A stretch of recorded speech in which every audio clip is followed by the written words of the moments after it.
daming ang hinog ng ating siling labuyo ngayon. So ngayon guys, gagawa tayo ngayon ng chili garlic. Yan, masarap to sa chili garlic. Ang daming hinog. So kinito yung ating pang chili garlic. So ngayon guys, nakita ko na yung aking pulang okra. Nagbunga na yung ating pulang okra guys. Ngayon ko lang napansin. Ayan, first time ko magtanim ng pulang okra, yung variety niya. Natutuwa ako sa kanya kasi pula siya. So gusto kong magtanim. So ngayon napabunga natin. Gusto ko siyang tikman.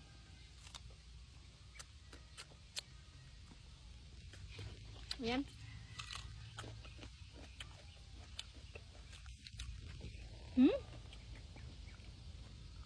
Ito kasi yung green.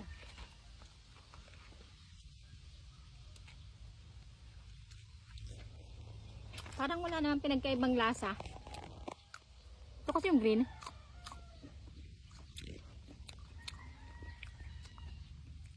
Kasi gusto ko ikumpara yung pulang okra sa green na okra.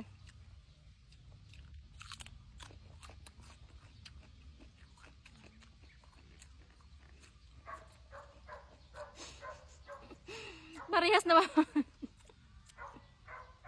Naku, curious kasi ako kung anong lasa ng pulang okra.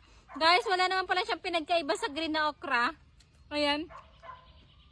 Pag kinain mo siyang hilaw na fresh from puno, unang kagat may malalasahan kang manamis-namis, tapos the rest slimy na. Ayan. Slimy na siya katulad na nitong green na okra. Wala siyang pinagkaiba sa... Guys, ito na yung ating chili garlic. Ayan, naluto ko na. Titikman natin kung masarap yung pagkaluto ko. Aba, puros oil. Ayan. Si Papa, pag nagluluto nito guys, nilalagyan niya ng tuyo. Guys, ayan, masarap tong chili garlic natin dito sa bangus. Masarap to siya i-sausaw sa pang-ulam. Ayan, titikman natin yung ating chili garlic.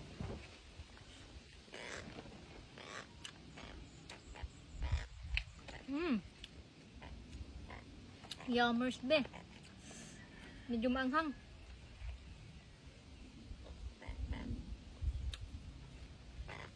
Sarap. Punin mo. Sarap.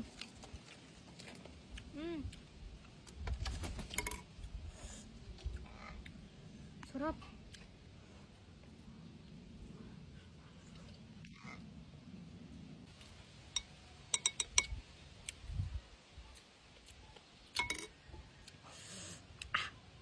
Kumakagat ang anghang ah.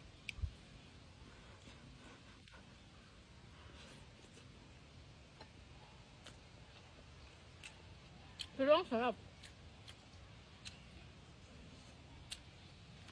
Alam natin bangus.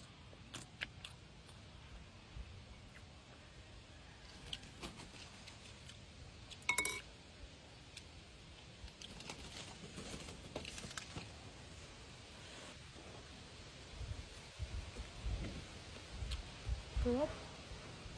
Mapapaan ni rice talaga. Bagyong preto, may kasamang chili garlic.